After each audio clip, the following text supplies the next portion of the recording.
morning, traders. I'm Emily Vani, the CEO of the Investment Banking Institute and your host here at NewsWare's Trade Talk. Joining me is trading anchor Bill Olson, who brings more than 30 years of institutional trading experience to our program. At Trade Talk, we provide the facts, themes, and trading ideas for the day ahead. Today is Friday, May 10th. We await the bell this morning after a day in the green on Wall Street yesterday. All three major indices closed higher, with the Dow notching its seventh straight day of gains. The Dow picked up 331 points, or 0.85%. The S&P 500 added more than 0.5%, and the NASDAQ advanced more than 0.25%. Bill, let's get into Friday's action with what is happening in the markets this morning. Hi, yes, good morning, Emily. I'm watching the S&Ps. We're up 0.3%. This is positive. We're extending the gains from yesterday. I mean, this cooling job market is really boosting expectations on a possible Fed rate cut. Again, I don't think that's going to happen until September, but, this is what is moving the momentum this morning. I mean, I will tell you that we got a lot of Fed speaking. The market's going to be paying a lot of attention to the Fed speakers today because they're going to be looking for commentary on inflation and the timing of the rates. And, we could get some questions answered today. I see that the Biden administration is looking to roll out some new tariffs on China's EV sector. Kind of good for Tesla. There's other news on Tesla today, too. I just want to point out, next week we got some key inflation data due out. We got the PPI on Tuesday and we got the CPI on Wednesday. China's releasing some inflation figures tomorrow on Saturday. I also see that there's talk of a task force investigating the healthcare industry, which is kind of concerning for me. But, let's take a look at what's going on in Europe. I mean, we're showing the DAX up 0.6%. That's 110 points. What's going on is really an improvement, improving sentiment, that the ECB is going to be lowering rates in June. Then we got London. London's up 0.8% or 67.92 points. The UK economy returned to growth. They showed expansion in their GDP for the first quarter. That's positive, and that's why you've seen the FTSE some strong gains in there. CAC, is trading higher, 0.7% as well. Looking last night at Asia, we saw that the Nikkei jumped 155 points or 0.41%. Household spending data came out in Japan. It fell 1.2% year over year in March, but the estimates going in were calling for a drop of 2.4. So, that's actually viewed as a positive. Then you got the Hang Seng. The Hang Seng jumped 2.3% or 423 points. And China was flat. In Hong Kong, the gains we're seeing, in the financials and the property stocks, I see that regulators are talking about a dividend plan where they're not going to tax dividends, as part of the stimulus plan. But China didn't really jump or move much, which is kind of normal because they got that key inflation reports being released tomorrow. So they'll move after those reports are put out. And then we'll keep an eye on oil, and oil is trading higher this morning. We got the WTI at $79.78 a barrel, whereas Brent's at $84.33 a barrel. Hey, the inflation reports are in focus. Demand from the U.S. and China continues to be weighed.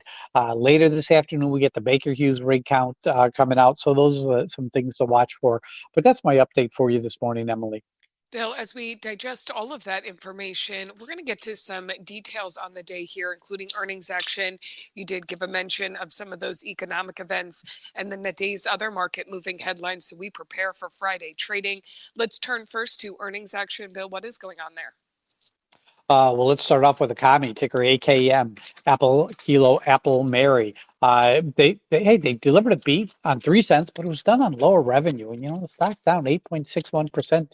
Because of that. Then you got Marathon Digital, which is Mara, ticker MARA, Michael Apple, Richard Apple. Call volume was off the charts here. That stock's, they delivered a beat of 4 cents, but it was on lower revenue as well. Stock's up 1.42% this morning.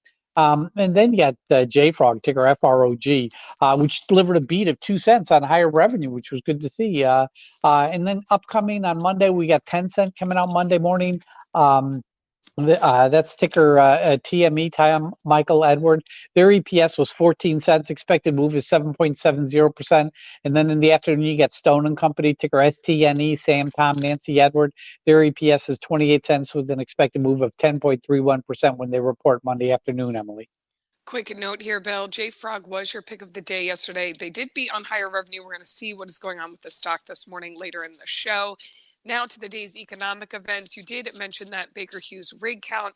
There's also a host of Fed speak to be keeping track of, as you mentioned, sort of giving us clues on what we think the Fed may or may not be doing next. So give us a rundown of what we should be watching when it comes to economic events.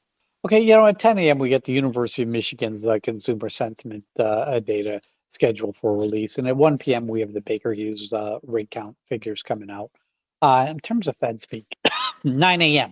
we have Fed Governor Michelle Baumann, and then at 10 a.m. we get Dallas Fed Bank President Lori Logan. Also at 10 a.m. we're going to be hearing from Minneapolis Fed Bank President Neil Kashkari. At 12:45 we're going to be hearing from Chicago Fed Bank President Austin Goolsbee, and then at 1:30 p.m.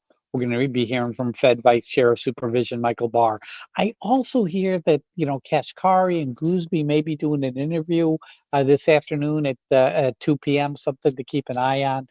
Yesterday, Mary Daly was speaking, and, in her speech, she feels that the current Fed fund rate, is restrictive, and she largely dismissed the idea that additional interest rate hikes are necessary at this point to prompt further process on cooling of inflation. We've had 3 stubborn months of inflation. We know that she still sees that the monetary policy is working, and that they have to be that they don't want to have to cause more pain in order for inflation to come down. So it was kind of semi-positive what you said. But hey, next week calendar's active with the PPI and the CPI due out. Those are the key ones, Emily. And Bill, you're going to keep track of all of that using NewsWare. You can tell from your rundown that you're looking ahead, but you're also able to look back at that historical information. What were the comments that came out yesterday? So you can sort of compile this to get a good feel of what the Fed may be doing.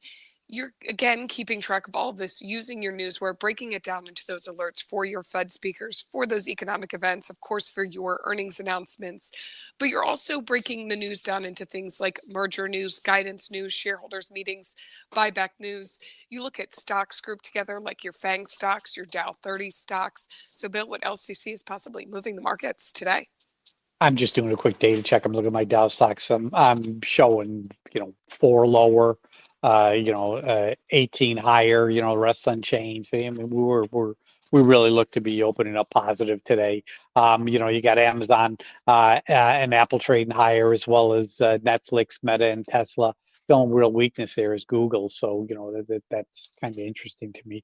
But you're looking at some of the news behind the tape here, like Apple. Apple apologizes for the iPad ad depicting crushed creative tools. Google's out there, with a little concern because OpenAI is going to be unveiling an AI-powered search engine, which they feel is going to compete with Google. Remember, AI's got that big investment by Microsoft. You look at shares of Microsoft this morning; they're up by 0.5%. With Tesla, I mean, I see that BP is said to be interested in buying Tesla supercharging stations. Kind of interesting to me. Then we look at the Dow stocks. We're looking at Microsoft, ticker MSFT. They're going to be launching their own game store in July. Verizon, ticker VZ, Victor Zebra.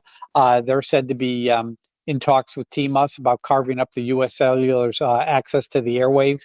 And then we have Apple. Apple, signed a deal with Samsung Displays for foldable devices, which I find interesting. In terms of merger news, listen, it's the T-Mobile. It's the T-Mobile talks to split up with rival U.S. Cellular. That's the big one. In terms of guidance news, we got ticker AKAM. They see Q2 GPS. They see Q2 guidance coming in $1.51 to $1.56. The street has it as $1.63. We're talking Yelp, ticker YELP. They see Q2 revenues coming in 350 to 355. Street estimates 358.35. That's a downtick.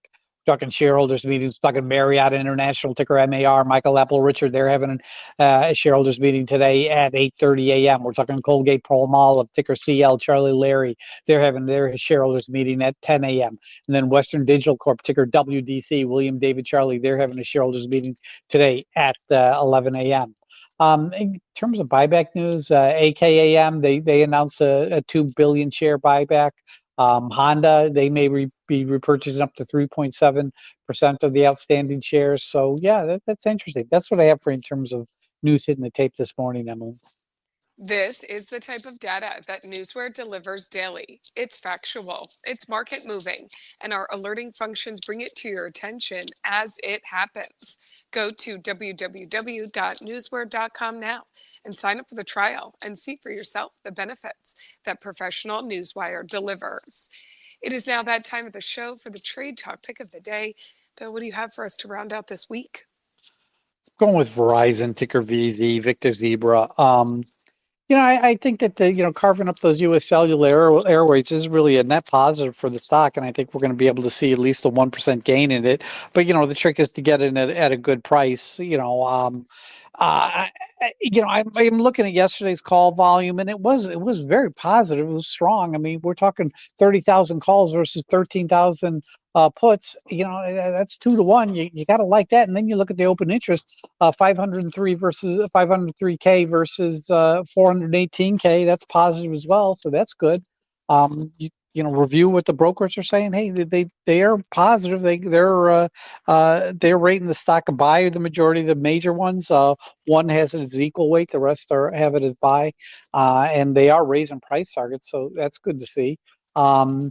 In terms of an entry point, I gotta tell you, I'm looking to get in. 39.75, 39.80 is kind of my plan. I think if it hits that way, we should be able to achieve that 1% because I could see it hitting 40 over 40 today. So that's my pick of the day. Verizon, ticker VZ, low volatility stock, but we could see some at least a 1% gain if we get in the right price today, Emily.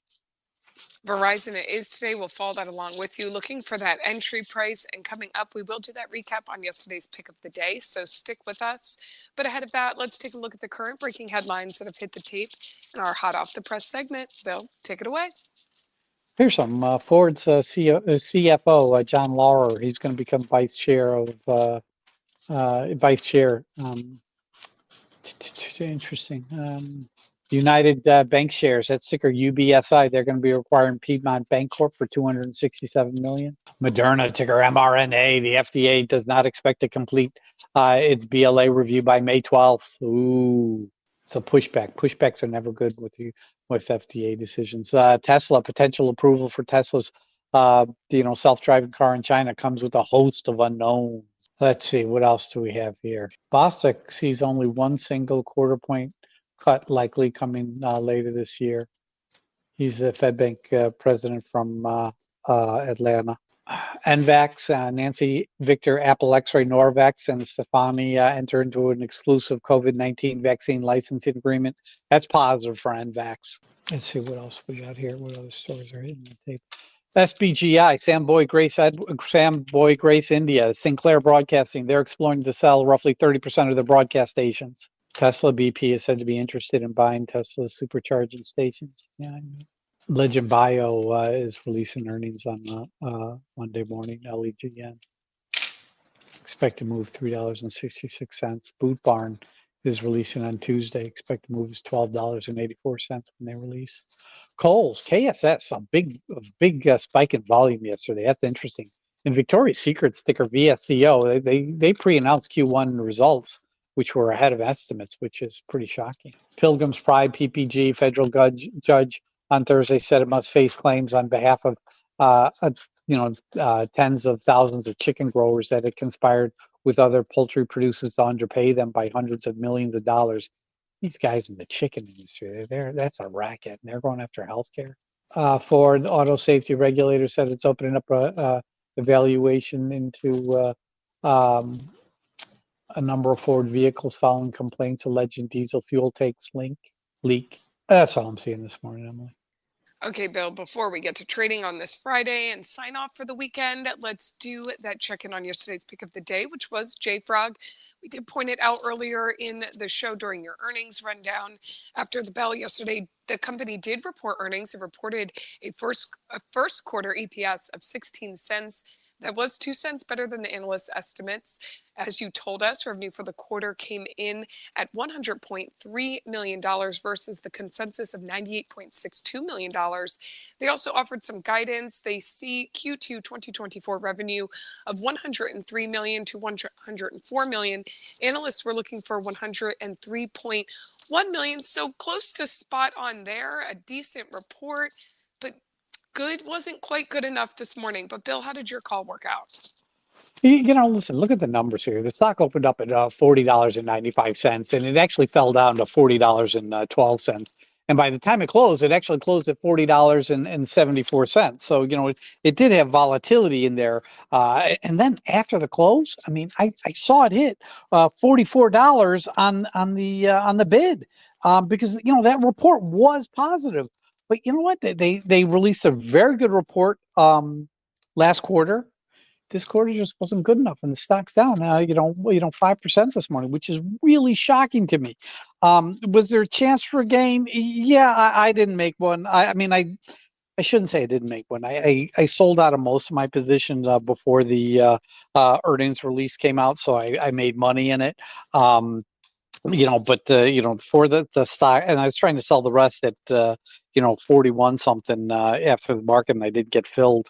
And I just thought it would bounce back because those earnings were good, but it just wasn't good enough. So, Frog, I can't call it a winner because of how horrible it did after the market closed. But it was a good report. It was a good report, Emily. Well, Bill, we'll still watch that one. Some interesting things there. Maybe there's still a chance for a win. And there was a little chance for a gain here and there. But we will also check in with you Monday about today's Verizon pick of the day. Bill, thank you as always for your expert insight. Join us back here Monday and each weekday morning next week with NewsWare's Trade Talk, when we provide the facts, themes, and trading ideas for the day ahead. Again, I'm your host, Emily Vani, here with trading anchor Bill Olson. Traders, you know what to do. Let's go out there and make some green.